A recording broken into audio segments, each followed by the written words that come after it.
Assalamualaikum warahmatullahi wabarakatuh. Baik, di kesempatan kali ini saya akan membuat video untuk memenuhi salah satu tugas mata kuliah, salah satu tugas ujian akhir semester mata kuliah Mushaf Al-Quran Indonesia. Di sini saya akan sedikit menjelaskan tentang cara wakaf dan ibtidak di dalam Al-Quran. Yang mana wakaf itu mempunyai makna berhenti, sedangkan ibtidak itu bermakna memulai. Jadi materi kita hari ini ialah cara berhenti dan memulai. Jika kita sudah paham dengan cara wakaf dan ibtidak dalam membaca Al-Quran, maka bacaan kita insya Allah akan menjadi lancar dan benar. Nah, bagaimana cara memahami wakaf dan ibtidak itu? Di sini setidaknya ada 3 langkah untuk memahami cara wakaf dan ibtidak untuk membaca Al-Quran. Yang pertama, kita itu sangat perlu memahami tanda baca dalam Al-Quran. Yang mana tanda baca Al-Quran yang masyhur itu ada 6. Yang pertama ada wakaf mim yang disebut dengan wakaf lazim. Di makna wakaf lazim ini itu mempunyai makna wajib berhenti. Jadi ketika kita membaca Al-Quran dan bertemu wakaf lazim ini, maka hukumnya wajib untuk berhenti. Dan wakaf yang kedua itu wakaf lam alif, biasa disebut dengan wakaf mamnun.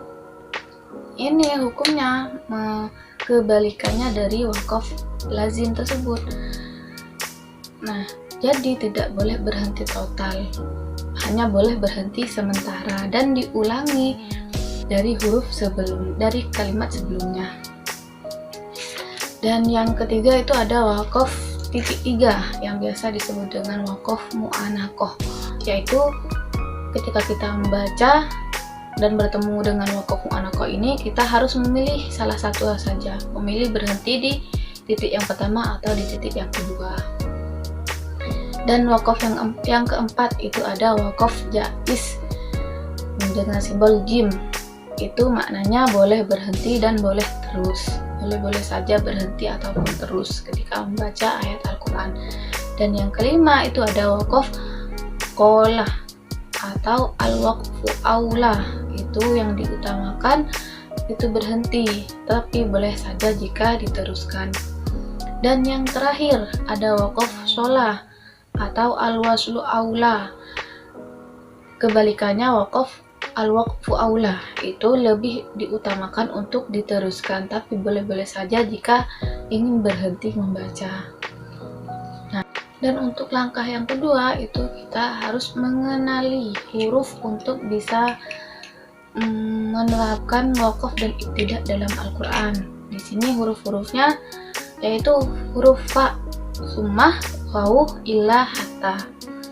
Fa yang mempunyai makna maka, summah mempunyai makna kemudian, waw mempunyai makna dan, ilah mempunyai makna kecuali, dan terakhir hatta mempunyai makna sampai.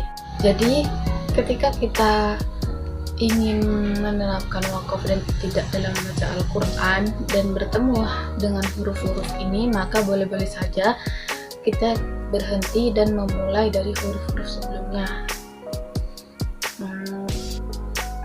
Dan untuk langkah yang terakhir itu ialah kita harus memaknai arti ayat, harus mengetahui arti ayat tersebut jika ingin menerapkan wakaf dan ibtidak dalam Al-Quran. Setidaknya kan sekarang sudah ada Mushaf Al-Quran yang ada terjemahnya, itu bisa membantu kita ketika kita ingin memulai dan berhenti dalam membaca kalimat ayat-ayat Al-Quran.